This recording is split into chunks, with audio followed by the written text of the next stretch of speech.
You ever hear one sentence so disrespectful it rewires your entire family tree? Yeah, that sentence, because words don't just land, they detonate. This happened at my son's wedding, not a backyard ceremony, not a courthouse deal.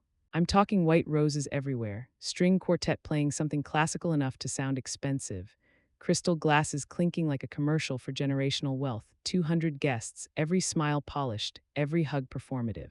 The kind of wedding where people don't ask, "How are you?" They ask, "What do you do?" And who do you know? I was sitting in the second row, mother of the groom, blue dress, hair done, hands folded neatly in my lap. I had practiced that posture my whole life, the one that says I belong here without begging anyone to believe it.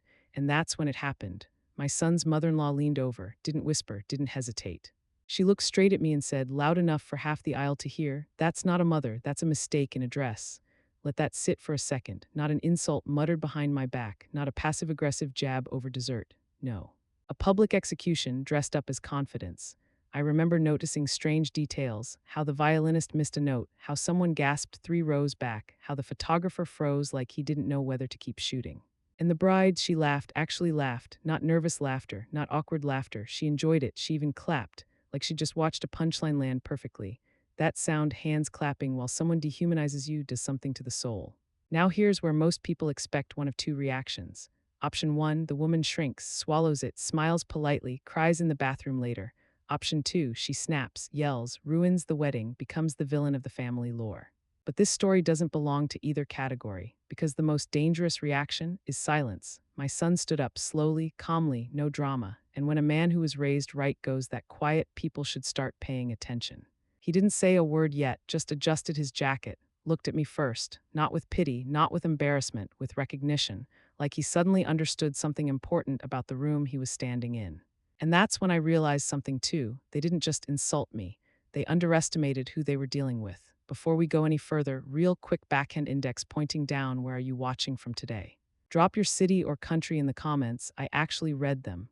And if you like real stories where karma doesn't take decades to show up, hit like and subscribe, because what happened the very next day didn't just embarrass them. It destroyed their sense of security. But to understand why that sentence mattered so much, why it was the worst mistake they could have made, you need to know who I was before they decided I was nothing. Because they saw a quiet widow in a modest dress. What they didn't see was the woman who learned long ago that power doesn't announce itself. They thought my biggest weapon was a casserole dish. That was their first mistake.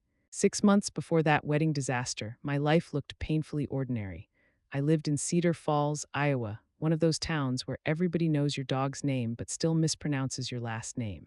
The biggest scandals involved church committees arguing over carpet colors or whether the bake sale brownies were too indulgent. I was 62 years old, a widow, driving a sensible Honda Civic with a dent in the rear bumper I never bothered fixing. I wore practical shoes, neutral colors, nothing flashy. To the outside world, I fit neatly into a box people love to underestimate. Sweet older woman, probably lonely, definitely harmless. I let them believe it. People assumed I lived off my late husband's pension, that I budgeted carefully, that I clipped coupons and worried about heating bills in the winter. And I never corrected them, because underestimation is a gift, especially when the person handing it to you thinks they're superior. You see, my husband wasn't just a good man, he was a patient one. While our neighbors upgraded cars every 3 years and chased appearances, we lived below our means. Quietly, intentionally, no flashy vacations, no designer nonsense. No debt-fueled success. When he passed, people brought casseroles and condolences and assumptions. They thought my life had shrunk. What it actually did was simplify. Because when you're no longer trying to impress anyone, you start seeing opportunities clearly. While others counted likes and appearances, I counted time. Time in the market, time reinvesting dividends.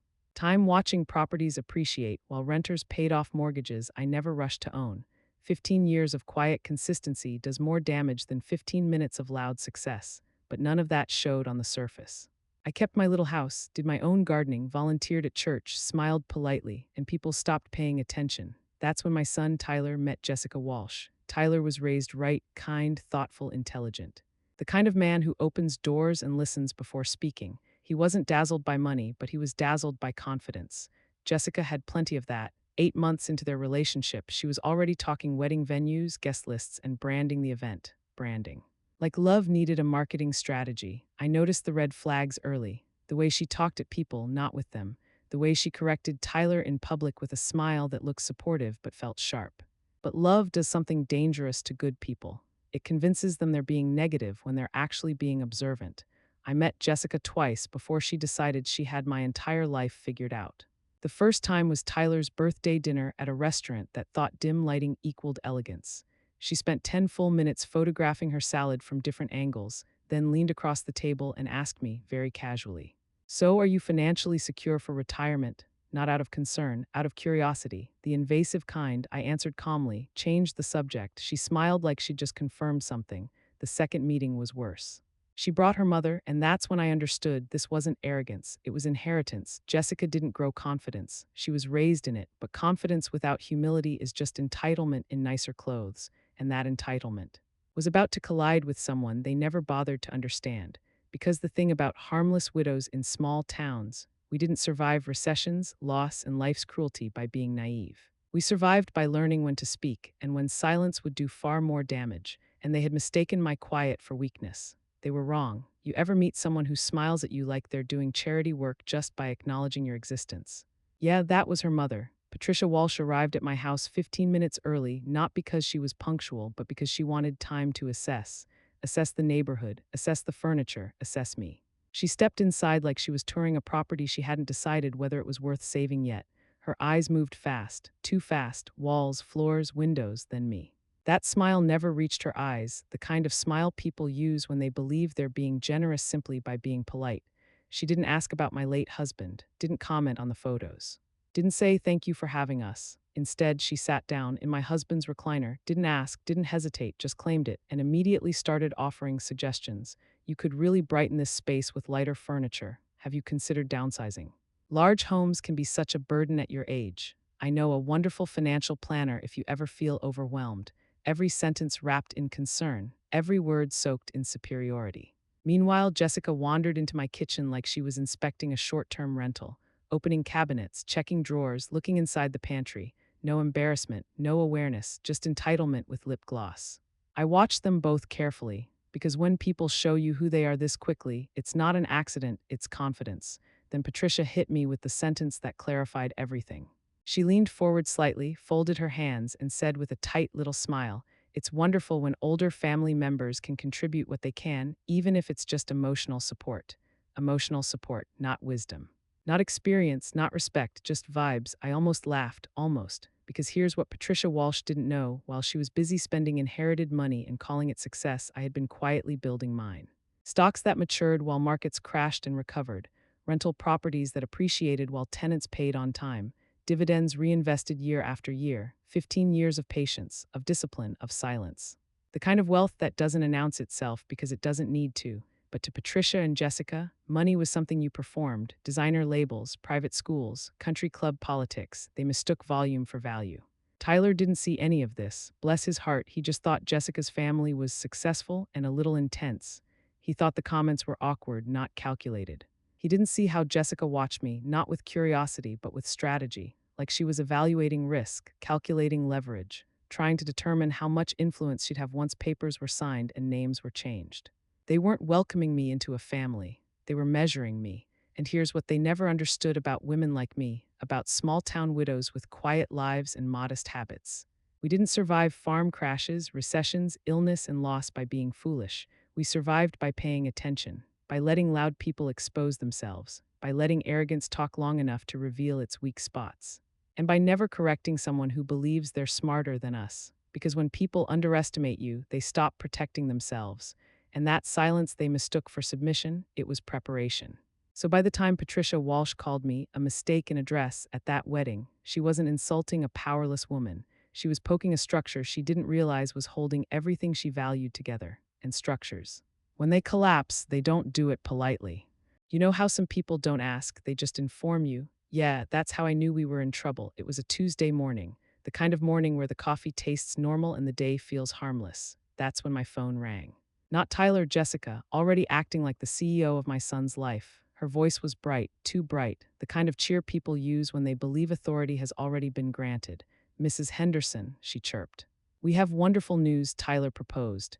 I did exactly what a mother is supposed to do. I congratulated her. I sounded happy. I told her how excited I was for them. Years of practice taught me how to keep my tone warm even when my instincts were circling. Then she kept talking, and that's when the real message arrived. "We've already booked the Walsh family estate for a June wedding," she said smoothly. "It's perfect, historic property, space for 300 guests, and my mother has so much experience hosting large events." She said it like a press release. Clean, confident, final. I waited. Surely she'd pause, ask a question. Invite an opinion. She didn't know. "Does June work for your family? Would you like to be involved? What do you think?" Just decisions, laid out neatly like facts I was expected to accept. Then came the sentence that clarified everything. "Of course," she added sweetly, "we understand that your side of the family might be more modest in their expectations." Modest.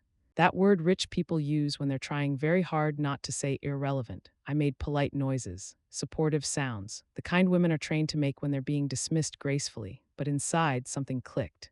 Because see, Jessica thought she was managing logistics. What she was actually doing was revealing how she categorized people. There were decision makers and there were spectators, and in her mind I belonged firmly in the second group.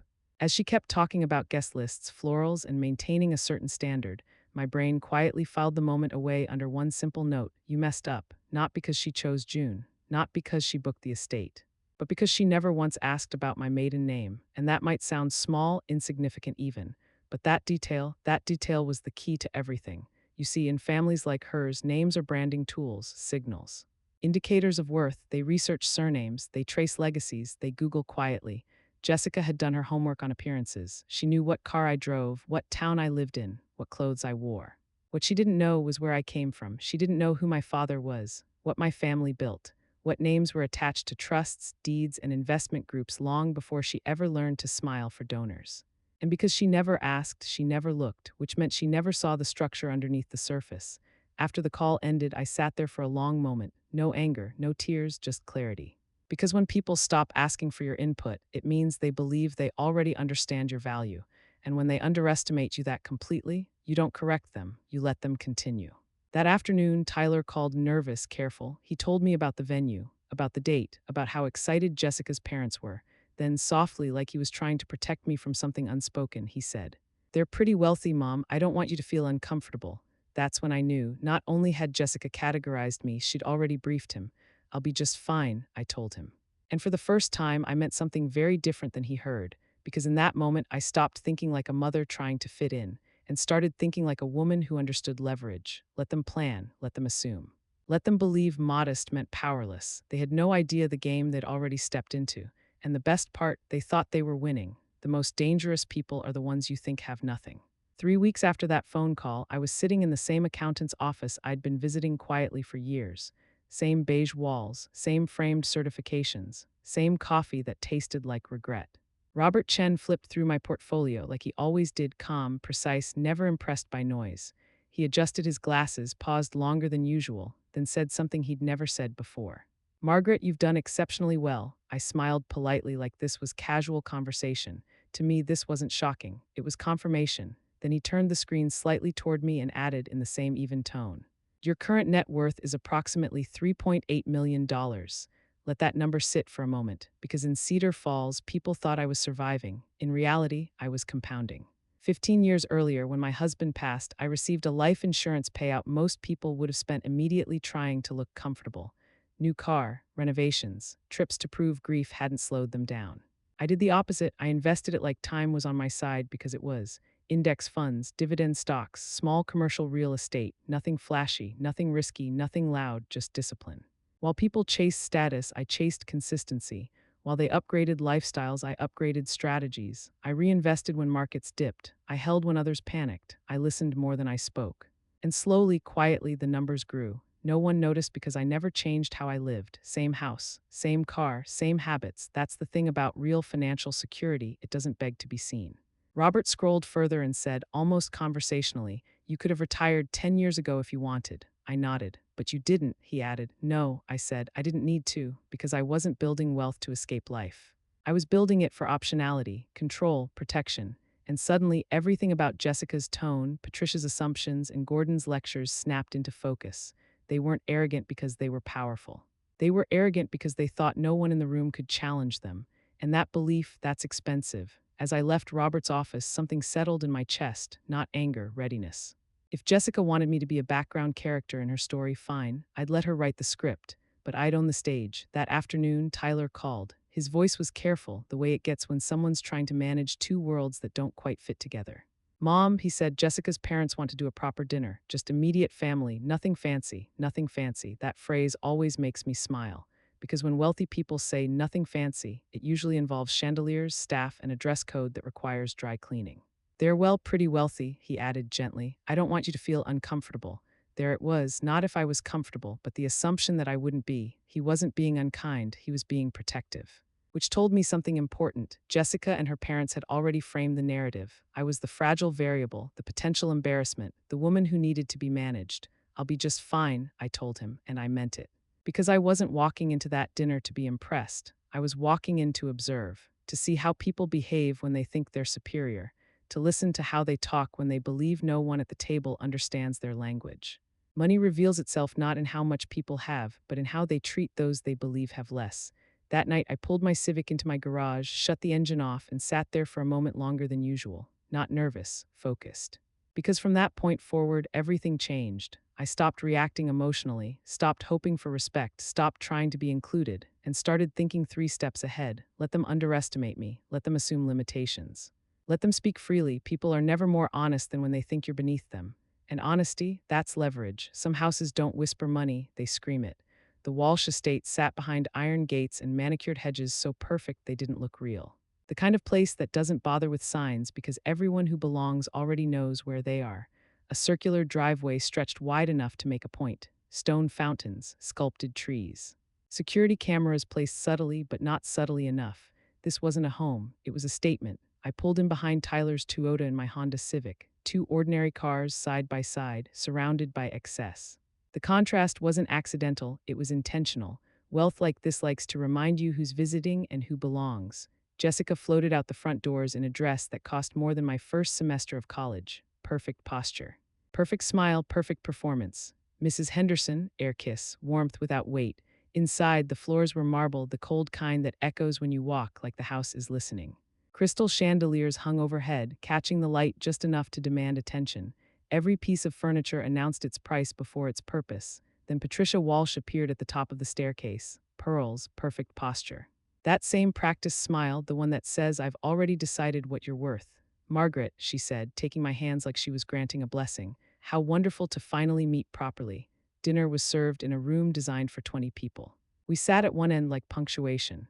Conversation flowed easily, European summers, villas, art auctions, investment opportunities framed like hobbies. No one asked what I thought, they explained things to me. Jessica leaned forward, voice syrupy. Mrs. Henderson, Tyler mentioned you've never traveled much. After the wedding, you could join us on some trips, as family. Translation, we'll let you observe our lifestyle. Then Gordon Walsh cleared his throat and launched into a monologue about his businesses, car dealerships, restaurants, various investments. He spoke slowly, patiently, like he was teaching a child. He explained compound interest to me. I nodded, smiled, played my part. Patricia waited until dessert, timing perfected by years of social warfare. Margaret, dear, she said gently, we don't expect your family to contribute equally to the wedding. We understand your limitations. The silence after that, heavy, intentional, designed to embarrass. I set my wine glass down carefully. No shaking, no hesitation. How considerate, I said calmly.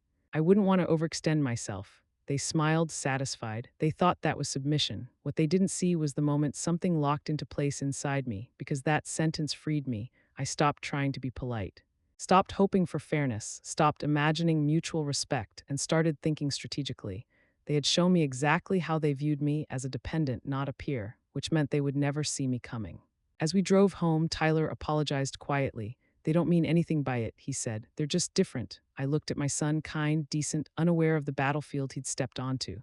I know, I said. But what I didn't say was this: difference isn't the problem. Disrespect is. And disrespect always leaves a paper trail. Because families like the Walshes don't just run on confidence, they run on credit, reputation, and leverage. And the moment they decided I was beneath them, they stopped protecting the very things that kept them afloat, which meant the next move was mine. The moment someone explains your limitations to your face, that's when the countdown starts. After that dinner at the Walsh estate, I didn't argue, didn't correct them, didn't try to prove anything. I smiled, thanked them for the lovely evening, and drove my Honda Civic back to Cedar Falls like I hadn't just been quietly insulted over dessert. because here's the truth most people never learn: real power doesn't react, it prepares. Anger is loud, preparation is silent. The next morning, I woke up early, not upset, not shaken, just focused. I made my coffee the way I always do, sat at my kitchen table, opened my laptop, and did something wealthy people often assume modest women don't know how to do. I researched, not casual Googling, not surface level snooping, deep research, the kind that tells you who's bluffing and who's actually dangerous. I started with Gordon Walsh, public records, business filings, property liens. Debt structures, and oh, the shine wore off fast. The 3 car dealerships he loved to brag about, 2 were underperforming. All 3 were heavily leveraged. Loans stacked on loans, thin margins masked by volume. Success built on constant motion, not stability. Then I moved to the restaurants. Decent reviews, sure, but buried beneath that, vendor disputes, deferred maintenance. Debt quietly rolled forward year after year, not growth, survival. The various investments he mentioned so confidently at dinner: a handful of rental properties, nothing impressive, and a struggling shopping center with vacancies creeping up every quarter. Even the crown jewel, that estate everyone whispered about, mortgaged to the teeth, refinanced multiple times, equity extracted, lifestyle preserved on borrowed confidence. That's when it clicked. They weren't rich, they were appearance rich. House rich, asset loud, cash fragile. The kind of people who need everything to look perfect because the moment someone pulls back the curtain, the whole structure shakes. And people like that, they panic when control slips. That's why Patricia spoke the way she did. That's why Jessica needed dominance early. That's why Gordon explained money to people who didn't ask. They weren't confident, they were defensive. And then, as if the universe decided to be poetic, Tyler unknowingly handed me the final puzzle piece. He called me one evening, excited in that boyish way that always made my heart soften. "Mom," he said, "Jessica's dad offered me a job." I didn't respond right away. "A good one," he continued. "Sales manager at one of the dealerships, says I could work my way up fast." There it was, control wrapped in opportunity. I asked the only question that mattered: "Have you signed anything?" "No," Tyler said. "He wants to wait until after the wedding. Says mixing business and celebration is bad luck or perfect timing." Because once Tyler married Jessica, Gordon wouldn't just be his father-in-law. He'd be his employer, his income source, his leverage, commission-based pay, pressure to perform, expectation to conform. That's not opportunity, that's a leash. And suddenly everything made sense. They weren't just planning a wedding, they were absorbing Tyler into their system, and they assumed I was too small, too uninformed, too modest to notice. They were wrong. That night after Tyler hung up, I didn't panic. I called my accountant. "Robert," I said calmly, "I want to liquidate $500,000. Silence. "That's significant," he finally said. "Yes," I replied. "It is. What's the purpose?" he asked carefully. "It's a wedding gift," I said, and technically, that wasn't a lie. But what I didn't say, what no one but me understood, was this: it wasn't a gift, it was a counterstrike. Because the name Jessica never asked about, the name Gordon never researched, the name Patricia dismissed as irrelevant, that name had survived worse men than them, and it wasn't about to lose now. When a wealthy man offers your son a job, always check the strings. Tyler called me on a Thursday afternoon, voice buzzing with excitement, the kind that tells you someone just dangled a future in front of him. "Mom," he said, "Gordon wants me to come work for him." I didn't interrupt, let him talk. "He says I'd start as a sales manager at one of the dealerships, commission-based but with huge upside. He thinks I've got leadership potential." Of course he did. Gordon Walsh didn't offer jobs out of generosity. He offered positions carefully placed. I asked Tyler where the dealership was. "About 40 minutes from the estate," he said.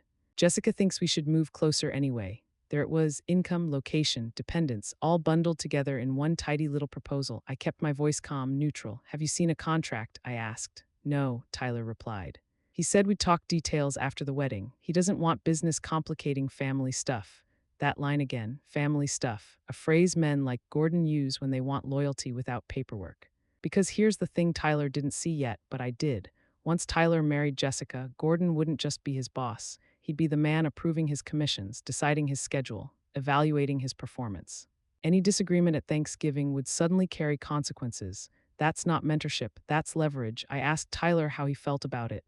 "I mean, it's a big opportunity," he said slowly. "And honestly, it'd be nice to prove I can stand on my own." That sentence hit me harder than the rest, because good men don't want handouts, they want dignity, and Gordon knew that.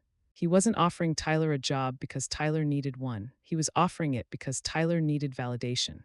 That night, I lay awake longer than usual, not worried, calculating, because Gordon's move told me something important. He was already planning Tyler's future, without Tyler realizing it, and definitely without me involved, which meant I needed to move quickly but quietly.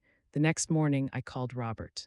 I want to liquidate 500,000, I told him again, steady as ever. There was a pause on the other end of the line.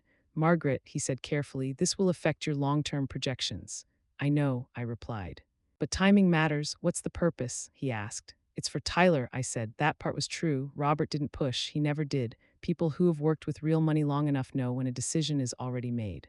By the end of the day, the process had started. Funds moving, assets rebalancing, liquidity created. While Jessica was touring florists and arguing over napkin shades, I was assembling something far more powerful than a wedding budget. Options, because here's what Gordon never understood. Offering a job is easy. Offering ownership, that changes everything. And Tyler wasn't going to be someone else's employee, not if I had anything to say about it. Gordon thought he was pulling my son into his orbit. What he didn't realize was that I was about to build my own. And once Tyler had a choice, Gordon's leash would snap. They thought I was buying flowers. I was buying leverage. Here's what Gordon Walsh didn't know and never thought to check. That struggling shopping center he partly owned, the one he brushed off as long-term potential, it was already on borrowed time. A regional medical development group had quietly begun acquiring land in that corridor. Clinics, imaging centers, outpatient surgery facilities, the kind of tenants that sign long leases and pay on time, their plan. Buy out the entire strip, demolish it, build a medical complex. Projected return nearly 300%. The catch, they needed cash-ready investors, fast movers, no drama, people who could decide without asking permission. People exactly like me. The moment I confirmed the zoning applications and city council agendas, I knew the clock was already ticking. This wasn't speculation, it was inevitability, so I moved, quietly. I made calls most people never realize matter. A commercial real estate attorney who owed my late husband a favor, a broker who specialized in distressed assets, a developer who cared more about timelines than pedigrees. And then I did something Jessica and her mother never imagined I was capable of. I formed an LLC, Henderson Investment Properties, clean, unassuming, private. I structured it so Tyler would be the managing partner. Not Gordon's employee, not his dependent, his equal, ownership stake, decision power, freedom. While Gordon was planning commissions and control, I was drafting operating agreements. While Patricia was fussing over seating charts, I was reviewing acquisition terms.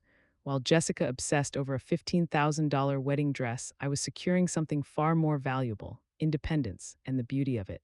No one suspected a thing. To them, I was still the harmless widow, the casserole lady, the woman with limitations, the one who should be grateful not to contribute. I let them keep that illusion, because illusions make people careless.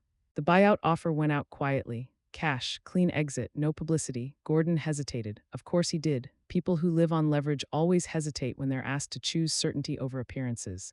That hesitation cost him. By the time he realized what was happening, majority control had already shifted. And just like that, without a single confrontation, without a raised voice, the balance changed. Tyler didn't know yet. Jessica certainly didn't. But the path had been set. Gordon wasn't gaining a son-in-law. He was losing ground. And soon, very soon, the family that laughed at me at a wedding would be asking questions they never thought they'd need to ask. Because the most devastating moves aren't dramatic, they're invisible until it's too late. Sometimes the smartest move is looking like you don't matter. The rehearsal dinner was held at the Walsh's Country Club, the kind of place where everything is polished to the point of intimidation. Dark wood paneling that smelled faintly of lemon oil and old cigars. Leather chairs softened by decades of people who never worried about the bill. Framed photos of men with stern expressions and last names etched into plaques, all staring down like silent judges. This wasn't just a dinner, it was a reminder of territory, and I knew better than to walk into someone else's territory looking like a threat, so I chose my outfit carefully, not the nicest dress I owned, not the most expensive. Nothing tailored to impress, just a simple navy blue dress from a department store, the kind of thing you'd wear to church or a community luncheon. Clean, respectable, forgettable, something no one would comment on twice. Around my neck, I wore my grandmother's pearl necklace. Small, classic, understated, sentimental. It had belonged to her for nearly 60 years, passed down quietly without ceremony. I'd had it appraised once years ago out of curiosity, $15,000, but wealth doesn't need to announce itself and intelligence knows when not to. I arrived exactly on time, not early, which would suggest eagerness. Not late, which would signal entitlement. Timing is language, and I spoke it fluently. In my hands was a small gift bag. Inside it, a simple silver picture frame. No engraving, no gemstones, no drama. The kind of gift people thank you for politely and then set aside. Appropriate, predictable, dismissible. The moment I stepped inside, I could feel eyes measure me. Not openly, not rudely, but assessing, what brand is that? How much does she know? How much does she matter? Jessica spotted me first and practically bounced over. Oh my God, Mrs. Henderson, she squealed, pulling me into a light hug that barely touched. You look lovely. That necklace is so vintage. Vintage. That word people use when they assume something is old, not valuable. She reached immediately for the gift bag because of course she did. Jessica never waited. Curiosity and entitlement tend to share space. She pulled out the frame, examined it, and smiled. Her smile froze just for a fraction of a second. Oh, how sweet, she said, nodding politely. Translation, this will never be displayed. She handed it off to someone behind her like it weighed nothing. Tyler came over next. He hugged me tighter than Jessica had. Thanks for being so flexible, Mom, he whispered. I know this whole thing is a lot flexible. That word again, flexible, meant adaptable, quiet, low maintenance. Flexible meant not inconvenient. I smiled back at him, squeezed his hand, and said nothing, because he didn't realize that flexibility, when chosen intentionally, isn't weakness. It's camouflage. As the evening settled in, I took my seat where they placed me, not at the center, not near the decision makers, comfortably out of the way. Perfect. Servers passed hors d'oeuvres that looked like art projects. Conversations floated past me about venues, guest counts, floral budgets that could have funded a small college tuition. No one asked my opinion, no one needed it, and that was exactly how I wanted it. Because when people decide you don't matter, they stop monitoring what you see, they stop filtering what they say, they stop guarding their blind spots. I laughed softly when appropriate, nodded at the right moments, kept my posture relaxed. I looked like someone grateful just to be included, but inside I was calm, focused, because the people who survive long enough in this world learn one essential rule: the moment you stop trying to be recognized is the moment you gain freedom. And by the time dinner was served, everyone in that room had already decided exactly who I was: a modest widow, a background character, a woman with limitations. They didn't see a threat, they didn't see leverage. They didn't see what was already set in motion. And that was the mistake that made everything else possible. They weren't just rude anymore, they were confident about it. Dinner at the country club unfolded exactly the way people like the Walshes prefer: smoothly, predictably, and entirely on their terms. White tablecloths stretched tight enough to bounce a coin. Silverware aligned with military precision. Servers moved in rehearsed patterns, appearing only when needed and vanishing before they became noticeable. This was control disguised as elegance. Conversation flowed effortlessly around the table, but it never truly included me. It circled above my head like a private language charity galas where the wrong table placement caused such unnecessary drama. Golf trips that doubled as networking rituals, weddings just like this one that were discussed the way people review luxury products. Every story carried the same quiet message: this is our world, you're simply observing it. I listened politely, smiling when expected, keeping my posture relaxed. I had learned long ago that silence makes people careless. When they think you have nothing to add, they stop guarding what they reveal. Halfway through the main course, Patricia Walsh finally turned her attention directly toward me. Her face softened, or at least attempted to. She wore concern like a carefully selected accessory. Margaret, she said gently, with Tyler moving closer to town for his new position, have you considered downsizing? Downsizing. She said it slowly, like it was a kindness. There are some wonderful senior living communities, she continued. So many amenities, support systems, you wouldn't have to worry about maintenance. Senior living, for me, I kept my expression neutral and pleasant. I'm quite comfortable where I am, I replied calmly. The sentence landed, but not the way she wanted, so Gordon stepped in. At our age, practicality becomes important, he said, swirling his wine as if it were a prop. Property taxes, upkeep, it can all be overwhelming if you don't plan carefully. Overwhelming. He said it like a diagnosis. I nodded slowly, the way someone does when they're being educated. I didn't argue, I didn't clarify. I let him feel helpful because men like Gordon don't want discussion, they want agreement. Jessica watched closely, her eyes flicking between her parents and me, not concerned, measuring. Then Patricia leaned forward again, lowering her voice just enough to make the next part feel intimate. You know, she said, Jessica and Tyler want children soon. We'd love for them to have a grandmother who's stable. Appropriate, appropriate, that word landed hard. It didn't insult my finances, it insulted my existence. They weren't talking about houses or money anymore. They were talking about fit, image. Whether I belonged in the version of the future they were designing. For the first time that evening, the condescension wasn't subtle. It was confident. They assumed I wouldn't challenge it. They assumed I'd absorb it quietly. They assumed gratitude would override dignity. And that assumption told me everything I needed to know. They didn't fear my financial position. They feared my presence. I smiled politely, the way women have been trained to smile when they're being quietly erased. I understand, I said softly, and they relaxed, because to them, understanding meant compliance. The rest of the table followed their lead. The conversation shifted away from me entirely, as though the matter had been settled. I became invisible again, but this time intentionally so. They laughed, they toasted, they reminisced, and I sat there calm and observant, realizing something that settled deep in my chest. They weren't trying to help me. They were trying to minimize me. They wanted me small enough not to interfere, quiet enough not to question, grateful enough not to resist. And that's when it became clear this wasn't about a wedding, it wasn't about money. It wasn't even about control, it was about belonging, and they had already decided I didn't, which meant I was free. Because when people stop trying to impress you and start trying to manage you, they reveal their weakest point. They stop expecting resistance, they stop protecting their assumptions, and they never notice when the person they've dismissed has already stepped several moves ahead. As dessert plates were cleared and coffee was poured, Patricia leaned back in her chair, satisfied. Jessica smiled like everything was proceeding exactly as planned. They thought the hierarchy was settled. They thought the roles were clear. They thought I'd accepted my place, what they didn't realize. This was the moment I stopped being polite out of habit and started being polite on purpose. They mistook my silence for surrender. That was their most expensive misunderstanding. By the time dessert arrived, the tone of the evening had settled into something dangerously comfortable, not warm, comfortable. The kind that comes from believing every variable has been accounted for. They had decided who I was. And once people make that decision, they stop paying attention. Coffee cups were placed gently on saucers, silver spoons clinked softly, laughter rose and fell in waves that had nothing to do with humor and everything to do with dominance. This was victory laughter, the sound people make when they believe a situation has been resolved in their favor. I smiled when appropriate, nodded when spoken to, kept my hands folded neatly in my lap, the humble mother. The grateful outsider, the woman who knew her place. I played the role flawlessly. What no one noticed, because no one was watching closely anymore, was the weight of my purse resting against my chair. Inside it was an envelope, plain. Unmarked, unassuming. Inside that envelope wasn't jewelry, wasn't cash, wasn't sentimentality wrapped in ribbon. It was paperwork, signed documents, operating agreements, ownership allocations, Tyler's real wedding gift. Not something to display, something to use. While they were busy discussing honeymoon destinations and seating arrangements, I was quietly carrying a future that didn't involve Gordon Walsh approving my son's paycheck. A future where Tyler answered to himself. A future where his success wasn't contingent on family dinners going smoothly or opinions staying unspoken. And the irony, they had helped make it possible simply by underestimating me.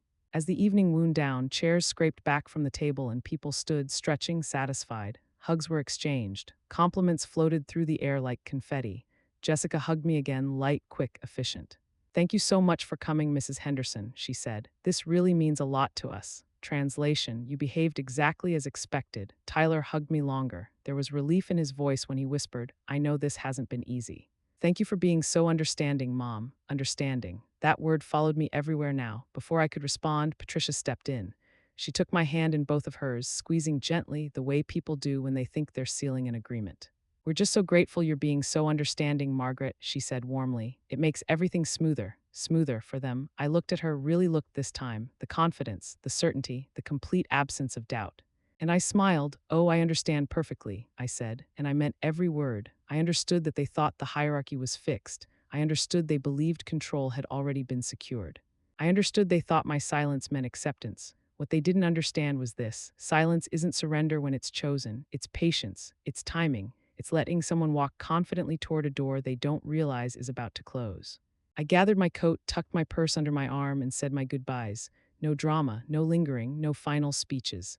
As I walked out of the country club, the cool night air hit my face and I felt something unexpected: peace. Not relief, certainty, because everything that needed to be done had already been done. They still believed I was small, still believed I was flexible, still believed I was manageable.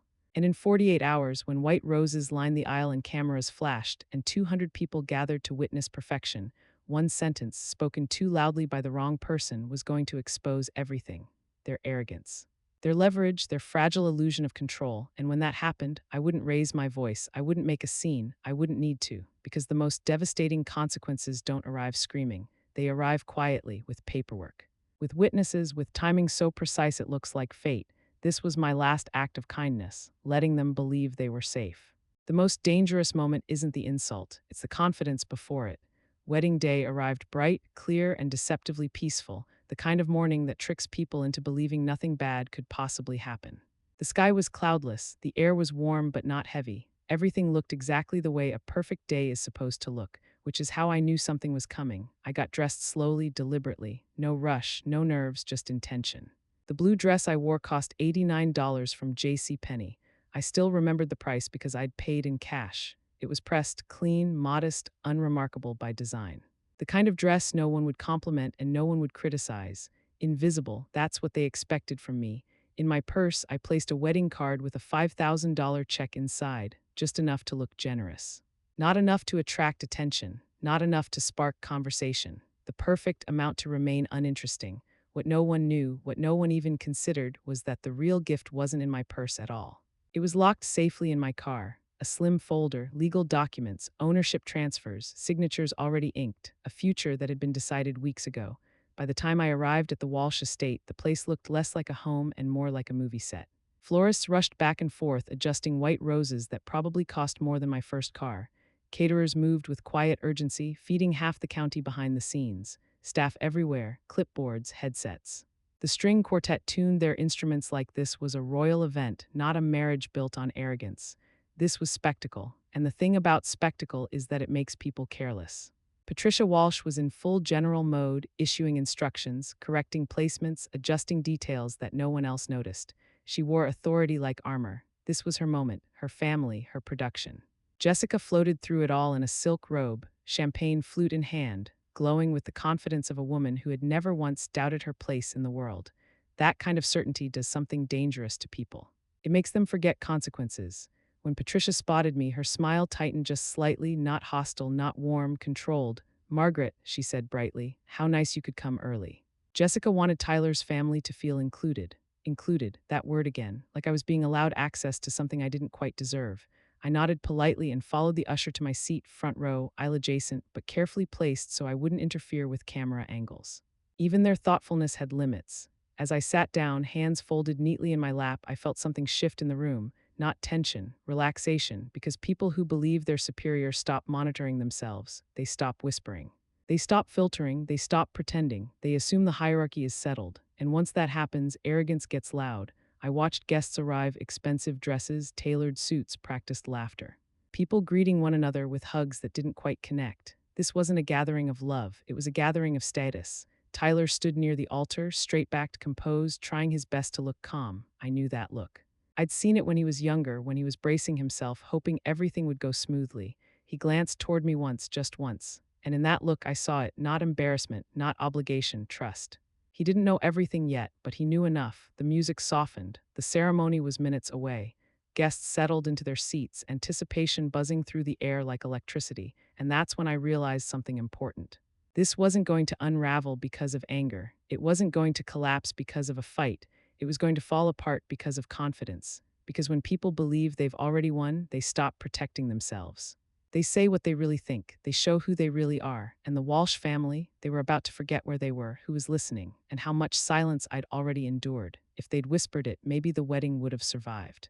5 minutes before the ceremony, the room settled into that familiar pre-event hush, the one filled with anticipation and self-importance. Programs rustled, phones were silenced. People leaned toward one another to exchange last comments they believed would never matter. The string quartet was ready. The officiant stood in position. Tyler waited at the altar. Everything was perfectly staged. And that's exactly why the mistake happened. Because when people believe they're untouchable, they stop being careful. Patricia Walsh leaned slightly toward her sister, angled just enough to feel private, but not enough to actually be quiet. Her eyes flicked toward me, quick, dismissive, and then she said it, not whispered, not disguised, not softened, clear, sharp, confident. "That's not a mother, that's a mistake in a dress." The words didn't echo, they cut. For a split second, time fractured. The violinist missed a note. Someone too rose back, gasped before catching themselves. A man near the aisle laughed awkwardly, unsure if that was the expected response. I didn't move, didn't blink, didn't react. Because insults like that don't surprise you when you've already been dismissed in 100 quieter ways. But what happened next, that's what sealed it. Jessica heard her mother, turned, looked directly at me, and she laughed, not nervous laughter.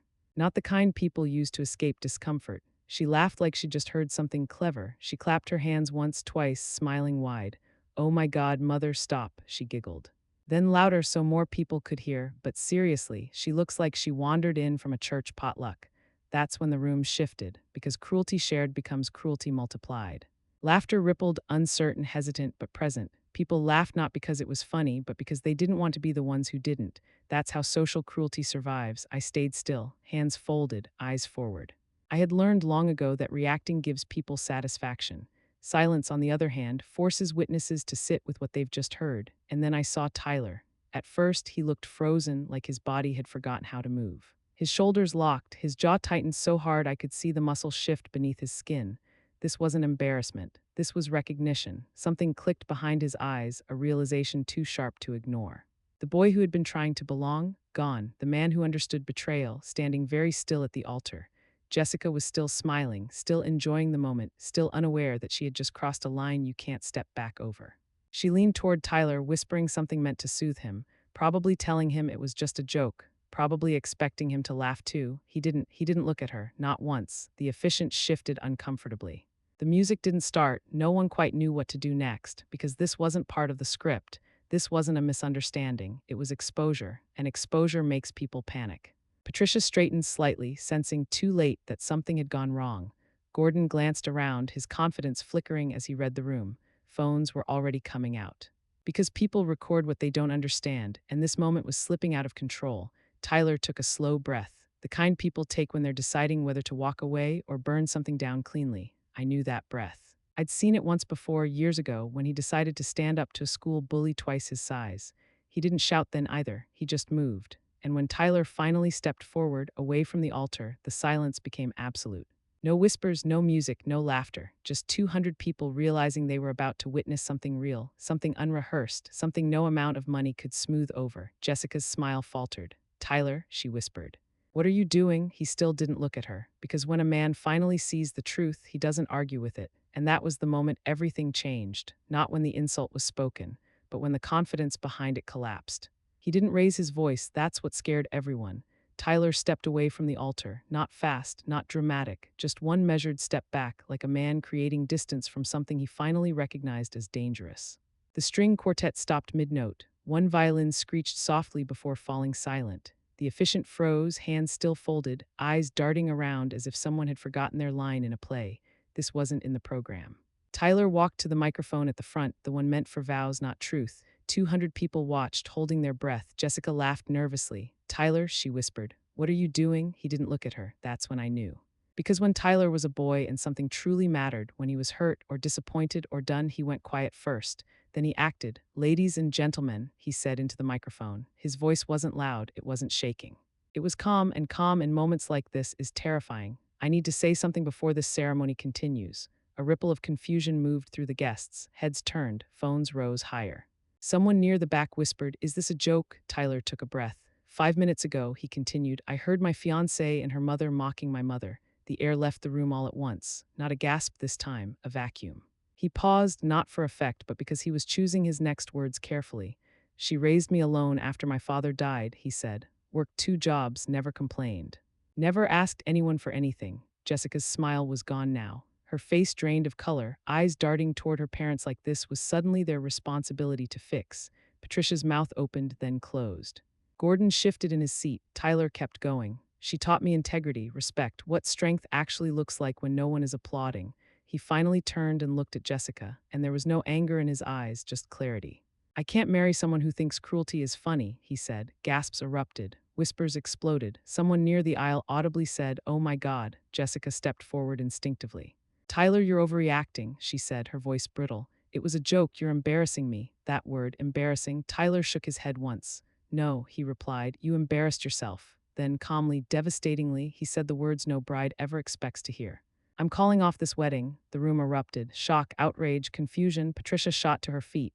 "This is ridiculous," she snapped. "You don't do this in front of people." Gordon stood up too, his face red with fury. "You ungrateful nobody," he barked. "We gave you everything, and that was it." That was the moment Gordon Walsh made it worse. Tyler turned toward him slowly. "What you offered wasn't opportunity," he said. "It was control." The word hung in the air like smoke. "You wanted my loyalty without respect," Tyler continued. "My silence without dignity." People were openly filming now. Jessica was crying, real tears this time, but no one moved to comfort her. Tyler reached into his jacket pocket and pulled out his phone. I already declined your job offer, he said evenly. And I won't be needing your help with anything else. Gordon's face twisted. What are you talking about? He demanded. That's when I stood up, not abruptly, not dramatically, just calmly, the way I'd done everything else. Every head turned toward me, 200 pairs of eyes suddenly interested. I stepped into the aisle and spoke clearly, my voice steady. Tyler won't be needing your job, I said. He already has one, Gordon scoffed. With who? With himself, I replied. I reached into my purse and held up the envelope. The business you thought you were recruiting him into? I continued. He owns part of it, as of last week. Silence, dead, absolute silence. Patricia stared at me like she was seeing a ghost. What? She whispered. The shopping center you have phone? I added calmly. The one you've been quietly trying to sell? Gordon's eyes widened just slightly. It's under contract, I said. And Tyler is a managing partner in the new development. The color drained from Gordon's face, because in that moment he understood. The leash he thought he held never existed. Tyler stepped back to my side. And for the first time that day, he smiled, not proudly, not smugly, free. The efficient cleared his throat weakly. No one laughed, no one clapped, because this wasn't entertainment anymore, it was consequence, and the Walsh family. They were just realizing how expensive confidence can be. They thought the show was over. That was the funniest part. The room was already in chaos when Gordon finished yelling. Voices overlapped. Guests whispered to each other in disbelief. Phones were held openly now, no one pretending this was private anymore. Half the crowd sat frozen, the other half leaned forward. They thought this was the ending, a dramatic cancellation, a scandal. Something they'd gossip about later over brunch. What they didn't understand was this: the loud part had already happened. The real damage was still quiet. I stood up, not abruptly, not angrily, slowly, calmly. With the kind of control that makes people uneasy. Because when someone rises without emotion in a moment like that, it tells everyone in the room one thing: they're not reacting. They're ready. The murmuring faded almost instantly. Not because anyone asked for silence, but because instinct kicked in. People sense authority before they understand it. That kind of calm commands attention. Tyler, I said gently, my voice steady, may I say something? He didn't hesitate. He handed me the microphone without a second thought. That single action said more than any speech could. Trust. I turned to face the crowd. 200 faces stared back at me, well-dressed, carefully groomed, people who had spent months assuming I was decorative. Background noise, a polite obligation. A woman to be tolerated, not considered. I adjusted the microphone slightly and smiled. First, I said, I'd like to thank the Walsh family for hosting such an educational afternoon. Educational. The word landed heavier than an insult ever could. A ripple moved through the room. Some people laughed nervously, unsure if they were allowed to. Others glanced toward Patricia and Jessica, sensing something was wrong but not yet understanding how wrong. Patricia's smile vanished entirely. Jessica's face tightened, panic flickering behind her eyes for the first time that day. I continued unhurried. You see, I said, scanning the room slowly, people tend to reveal their real character when they believe no one important is listening. That line hit its mark. Because suddenly people weren't sure who mattered anymore. I turned slightly and looked directly at Gordon Walsh, not with anger, not with triumph, with calm assessment, the way you look at someone when you already know the outcome. Gordon, I said evenly, you mentioned control earlier. He nodded stiffly, jaw clenched. The room held its breath, and in that moment, before I said anything else, I saw it, a flicker of doubt. The confidence that had carried him all day finally wavered, because men like Gordon understand power instinctively, and they recognize when it's no longer theirs. I let the silence stretch just long enough to be uncomfortable. Because silence, when used correctly, is pressure. This wasn't about embarrassment anymore. This wasn't about insults or weddings or bruised egos. This was about exposure, about hierarchy shifting in real time. About 200 witnesses realizing they had misjudged the wrong woman. I looked back at the crowd. Today, I said calmly, has been very informative. Some people swallowed hard. Others stopped recording, suddenly unsure which side of history they were on. This ceremony was meant to celebrate unity, respect, and family, I continued. But instead, it gave us something far more valuable. I paused. Clarity, that word settled into the room like a verdict. No shouting, no insults, no raised voice, just control. And that's when I knew, truly knew, that this moment had crossed a line they could never walk back over. They thought the spectacle was finished. They were wrong, because the real lesson hadn't even begun yet. The second his face changed, I knew it was over. I turned fully toward Gordon Walsh, not aggressively, not defiantly, just directly. The way you face someone when you're no longer negotiating. Gordon, I said calmly, you mentioned control earlier. He nodded once stiffly. His jaw was tight, lips pressed thin. He was trying to maintain authority in a room that was beginning to feel unfamiliar. That's when I smiled, not warmly, not cruelly, professionally. Well, I continued, I spent the past week purchasing your stake in the Riverside Shopping Center development. The words didn't echo. They detonated for half a second. Gordon didn't react at all. His expression froze like his brain needed time to catch up with what his ears had just heard. Then the color drained from his face. What? He whispered, not shouted.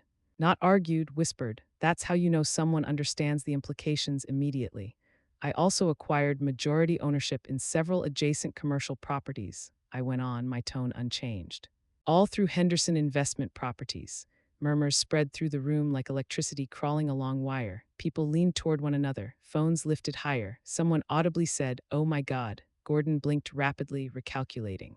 His confidence, the kind built on leverage and assumptions, began to fracture in real time. That project, I added, still looking directly at him, was intended to fund your retirement, wasn't it? Silence. The kind of silence that isn't empty, it's full of realization. Patricia stood slowly, her hand gripping the back of her chair. That's not possible, she said, her voice thin. We didn't authorize, you didn't need to, I replied gently. You were selling quietly and you needed liquidity. Gordon swallowed because that part was true, and everyone who truly understands money knows this. Liquidity problems don't announce themselves. They whisper, then they strangle. I turned back to the guests. Some people confuse modesty with weakness, I said, projecting clearly now. They confuse kindness with ignorance. I let my gaze travel slowly across the room, over tailored suits, designer dresses, carefully constructed confidence. That mistake, I said, can be very expensive. The words landed differently now. Not as theory, as fact. Gordon finally found his voice again. You did this to humiliate me, he snapped. I shook my head once. No, I said, I did this to protect my son. A beat. And myself. Tyler stepped closer to me, his presence steady at my side. Not hiding, not shielding, standing with me. That visual alone said more than I ever could. Jessica looked between us, panic fully visible now. The world she'd assumed was solid was suddenly rearranging itself in ways she couldn't control. You're lying, she said weakly. This is some kind of stunt. I met her eyes. Lawyers don't do stunts, I said. And contracts don't care about wedding dates. That's when Gordon's shoulders slumped just slightly. Not defeat, recognition. He knew exactly what this meant. The leverage he'd relied on, gone. The retirement he'd planned, uncertain. The man he'd tried to control, untouchable. And the woman he'd dismissed as irrelevant, standing in front of 200 witnesses, holding his future in her hands. I lowered the microphone slightly and said one final thing to him, quietly enough that only the first few rows could hear, but clearly enough to sting. You should have researched my maiden name. That was it. No more explanation needed, because the truth had already landed, and it wasn't just embarrassing anymore, it was irreversible. This is where it stopped being embarrassing and became irreversible. The room hadn't made a sound in several seconds, not a whisper, not a cough, not even the hum of polite discomfort, just shock. 200 people realizing they were no longer watching a scandal, they were witnessing a transfer of power. I turned away from Gordon slowly, deliberately, and faced my son. Tyler stood beside me, shoulders squared now, no trace of the uncertainty he'd carried for months. The noise of other people's expectations had finally gone quiet in his head. I reached into my purse and removed the folder. Plain, manila. No branding, the least dramatic object in the room, and yet the most dangerous. Sweetheart, I said, holding it out to him, your real wedding gift is in here. He took it carefully, like he was afraid it might disappear if he moved too fast. What is this? He asked quietly. Open it, I replied. The sound of paper shifting echoed louder than it should have. Pages slid free. His eyes moved quickly at first, then stopped, his brow furrowed. I don't understand, he said softly. You will, I answered. You're listed as the managing partner of Henderson Investment Properties. A sharp intake of breath rippled through the front rows. Effective immediately, I continued. With full decision authority. Tyler looked up at me, stunned. You did this, he asked. I prepared it, I said. You earned it. Jessica took an unsteady step forward. This is insane, she said, her voice trembling. You can't just, I turned toward her, not harshly, not triumphantly, calmly. Oh, I can, I said, and I did. I faced the crowd again. Instead of working for Gordon, I said clearly, my son will now be competing with him. That's when it hit. Not just Gordon, not just Patricia, everyone. This wasn't about one deal. This was about hierarchy flipping publicly. Gordon opened his mouth to speak, then closed it again. He finally understood what had happened. He hadn't just lost leverage, he'd lost position. Tyler stepped forward beside me. I already declined your job offer, he said evenly, looking directly at Gordon. I just hadn't announced it yet. Patricia sank back into her chair. Jessica's face crumpled not from heartbreak, but from panic. Her carefully constructed future had just evaporated. I took one step back, giving Tyler space. This wedding, I said calmly, is canceled. a statement, not a plea. But your future? I continued, turning back to my son. I smiled, truly smiled, for the first time that day. It just started. That's when the room finally broke. Not applause, not outrage, confusion. People didn't know what reaction was appropriate when power changed hands without permission. The efficient quietly stepped away. The string quartet packed their instruments without being asked. Guests began standing, whispering, reassessing everything they thought they knew, because they all understood one thing now: this wasn't a dramatic moment, it was a lesson. The Walsh family stood frozen, stripped not just of control, but of certainty. They had spent months assuming superiority. They had measured worth by volume, by appearance, by how loudly someone spoke, and they had made one fatal error. They underestimated silence. They underestimated patience. They underestimated a woman who never needed their approval. As Tyler and I walked down the aisle together, not as mother and groom, but as equals, the cameras followed us instinctively. Because power always draws attention once it reveals itself. Behind us, the Walsh family remained standing in the wreckage of their own confidence. They didn't just insult the wrong woman, they underestimated the wrong family. And that's the kind of mistake that doesn't fade with time, it compounds. The second rich people stop smiling and start whispering, yeah, that's fear. The wedding didn't end, it collapsed. What had been a carefully choreographed event turned into open confusion. Guests stood in clusters, unsure whether to leave, stay, or pretend none of this was happening. Some suddenly found their phones fascinating. Others stared openly, like they'd just realized they were watching something they'd retell for the rest of their lives. This wasn't gossip anymore, it was history. The Walsh estate, once buzzing with controlled elegance, now hummed with panic. Staff hovered uncertainly. The efficient disappeared entirely. The string quartet had already packed up, sensing instinctively that there would be no encore. That's when I noticed the whispers, low, urgent, uneven. People who had smiled effortlessly an hour earlier were now leaning close to one another, brows furrowed, voices tight. They weren't discussing feelings. They were recalculating, because confidence disappears fast when power becomes unstable. I walked calmly toward the parking area, purse on my shoulder, posture unchanged.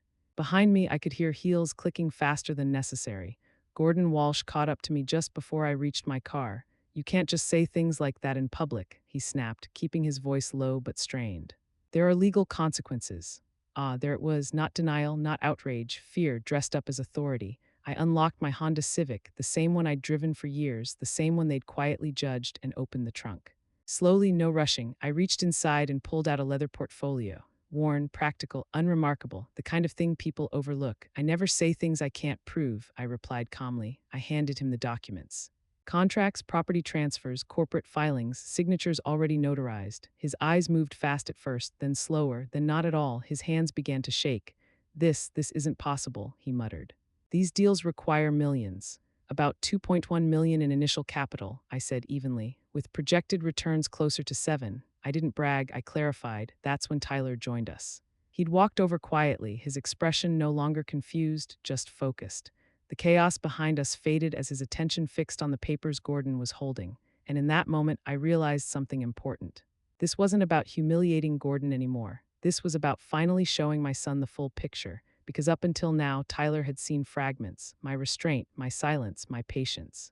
But he hadn't seen the structure underneath it, the planning, the discipline, the years. Gordon looked from the papers to me again, disbelief etched into every line of his face. You've been pretending to be poor, he said quietly. I closed the trunk of my car and turned to face him.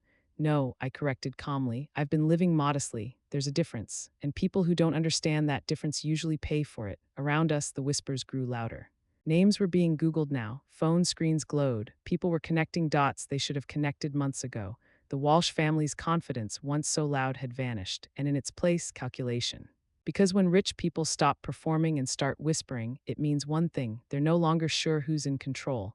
And for the first time that day, it wasn't them. This is when my son finally saw everything. Tyler stood beside me, eyes moving between Gordon's shaking hands and the documents he was holding. For the first time since the ceremony imploded, the noise around us seemed to fade for him. Mom, he said slowly, taking the papers from Gordon, what is all this? His voice wasn't angry. It wasn't confused. It was searching. I looked at my son, really looked at him, and realized this moment mattered more than the wedding ever did. It's your future, I said gently, the one I've been building quietly for a long time. He flipped through the pages, ownership percentages, titles, projected returns. His name appeared more than once. Dad left us $200,000, I continued, Life insurance, savings, everything he'd worked for. Tyler froze. I never told you because I didn't want you to feel pressure, I said, but I invested it carefully, patiently. For 15 years, I could see it happening, the realization stacking layer by layer, stocks, reinvestments, commercial property, timing, not luck, discipline. While everyone assumed I was just getting by, I said I was compounding. Gordon stared at me like the ground had shifted beneath his feet. You let people believe you were struggling, he said slowly. You let them talk down to you. I let them reveal themselves, I corrected. There's a difference. Tyler let out a single laugh, short, stunned, emotional. He ran a hand through his hair, shaking his head. All this time, he said quietly, you let them treat you like you didn't matter. Yes, I replied, because when people think they're superior, they stop hiding their intentions. His eyes met mine. And you saw all of it. I planned for all of it. That's when something changed in Tyler's posture. The weight he'd been carrying, trying to earn approval, trying to prove worth to people who had already judged him, lifted. Not because of money, because of truth. Behind us, footsteps approached. Patricia Walsh joined us, her expression carefully neutral, the kind of politeness people wear when they're panicking internally. Margaret, she said, voice tight but controlled, surely we can talk this through like adults.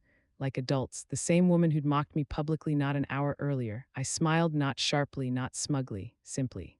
Adults don't mock mothers at weddings, I said. Patricia flinched. Gordon tried to recover, straightening his jacket like posture alone could fix what was happening.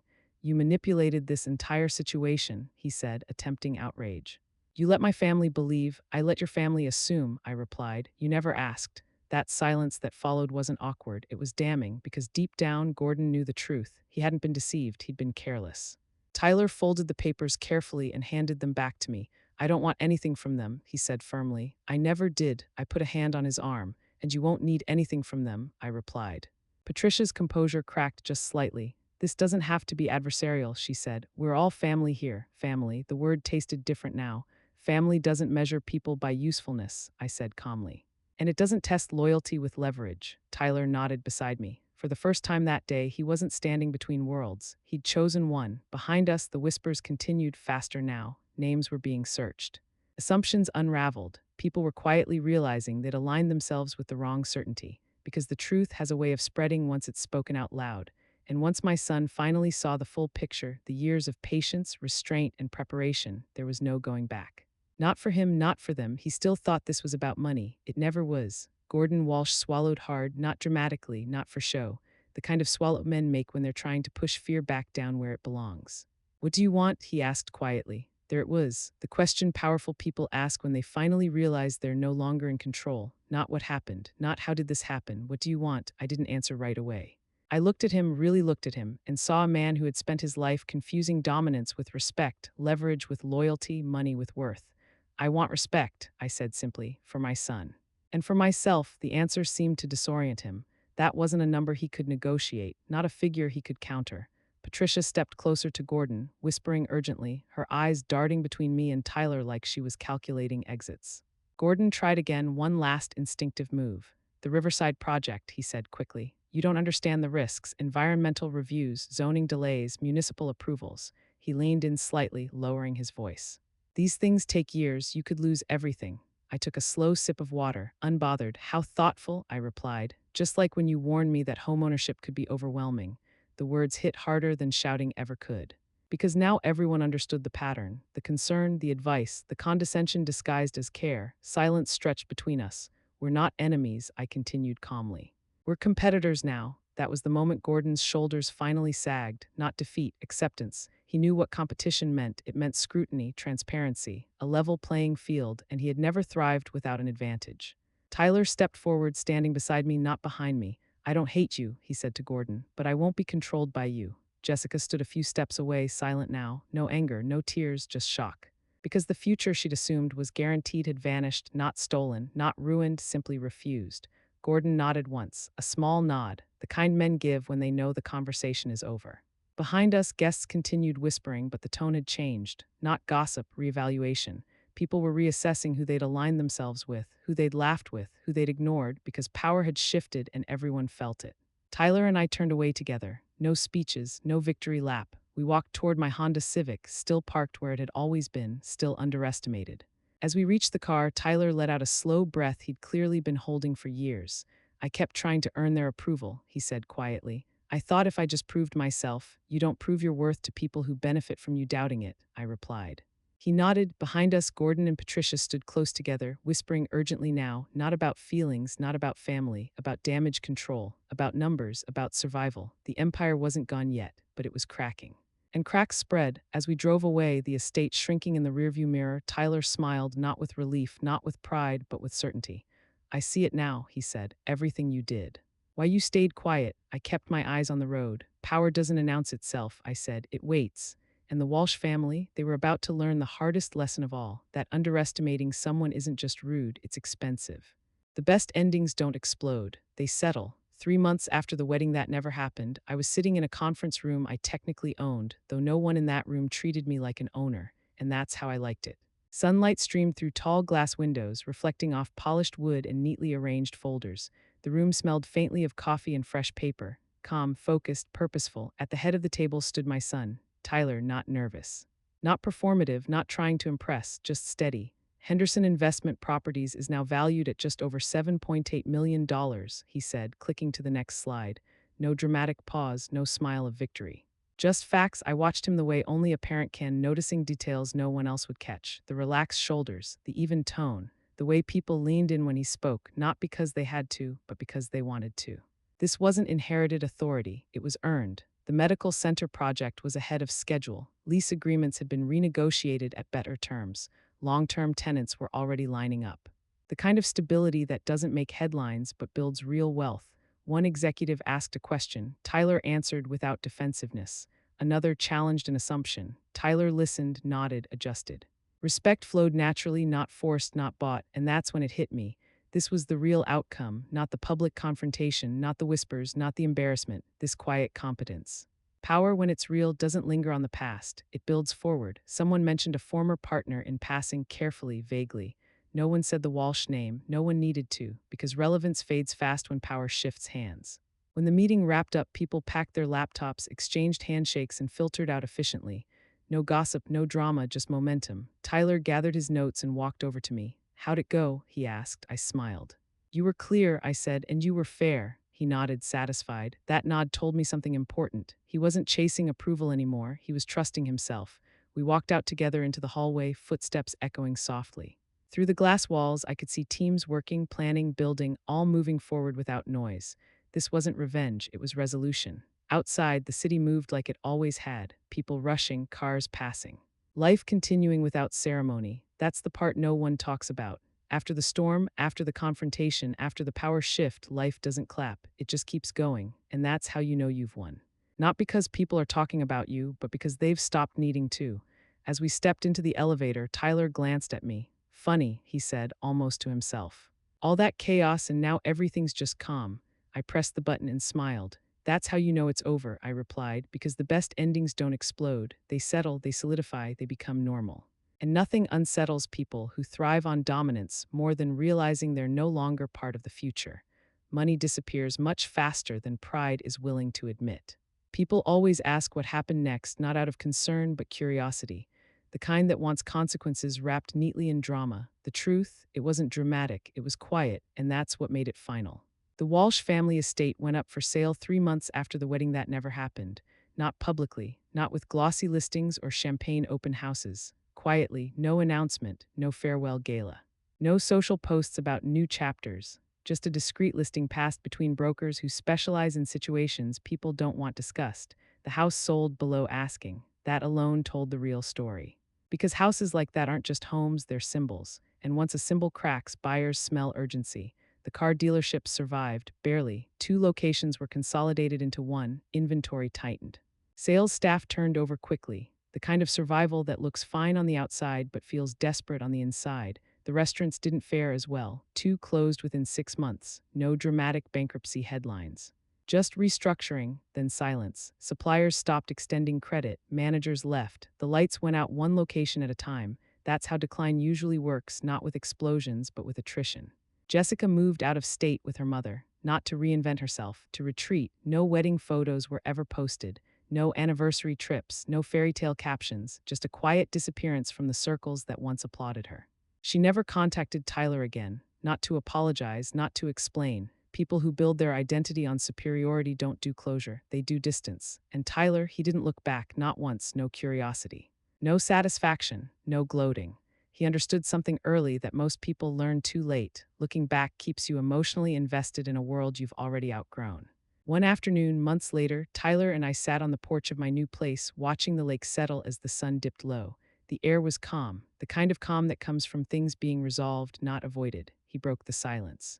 Do you ever feel bad? He asked, not accusatory, not defensive, genuine. I thought about it longer than I needed to, not because I felt guilty, but because I wanted to be precise. No, I said finally. I feel relieved that I didn't stay quiet when it mattered, relieved that my son didn't mistake cruelty for love, relieved that respect didn't have to be negotiated anymore. He nodded slowly. I used to think walking away meant losing, he said, but now it feels like breathing again. That's when I knew he was going to be fine, because people who confuse power with noise always assume silence means weakness. They never realize silence is often what comes after the decision has already been made. The Walsh family didn't collapse overnight, they faded. And fading is worse for people who live for appearances, because there's no one moment to blame. Just a slow realization that the world has moved on without you. Money didn't punish them, their own assumptions did. And that kind of consequence, it doesn't show up in court filings or headlines. It shows up in who stops calling, who stops listening, who stops caring, which in the end is the most honest result of all. This was never revenge, it was justice. A year after everything settled, I sold my old house in Cedar Falls, not because I needed the money. Not because I was running from memories, but because chapters, when they truly end, deserve a closing paragraph. I bought a small lake cottage instead, nothing extravagant, nothing designed to impress, just peaceful. A wide porch that caught the morning light, a garden that needed tending but not perfection, a guest house that stayed empty more often than not by choice. I learned something important in that season of my life. Silence feels different when it's no longer forced. This silence was mine. Tyler visited often, sometimes to talk business, sometimes to talk about nothing at all. We'd sit by the water, coffee cooling between us, watching ripples spread and disappear. One afternoon, without looking up, he asked a question I'd never expected him to ask. Why didn't you ever remarry? There was no judgment in his voice, no sadness, just curiosity. I thought about it not defensively, not emotionally, just honestly. Loneliness is temporary, I said. Self-respect is permanent. He nodded slowly, like the answer had clicked into place somewhere deeper than logic. People assume strength is loud, that power demands witnesses, that winning requires humiliation. They're wrong. Real strength chooses restraint, real power waits, real victory doesn't need applause. What happened to the Walsh family wasn't punishment, it was consequence. They weren't destroyed by me. They were undone by their own certainty, the belief that kindness meant weakness, modesty meant ignorance, and silence meant submission. They believed hierarchy was permanent. It never is. Before Tyler left that evening, I said one last thing to him, not as a lecture, not as advice, but as a truth earned through living. Never let anyone convince you, I said, that kindness is weakness, modesty is stupidity, or quiet people are powerless. He smiled, not because it sounded wise, but because he'd lived it. And then I added the part that matters most. The most expensive mistake anyone can make, I paused, watching the lake settle again, is underestimating someone who never needed to prove anything. That's the lesson, not about money. Not about weddings, not about humiliation, about perception, because the world is full of people who mistake volume for value and confidence for competence. They overlook the quiet ones, the patient ones, the ones who don't announce their plans until it's too late. The story didn't end with applause, it didn't end with headlines, it didn't end with revenge, it ended with peace, with a son who stood tall without needing permission. With a life built carefully, intentionally, and quietly, with dignity intact. And that's the ending most people never see coming, because the strongest people in the room are usually the ones no one thought to measure.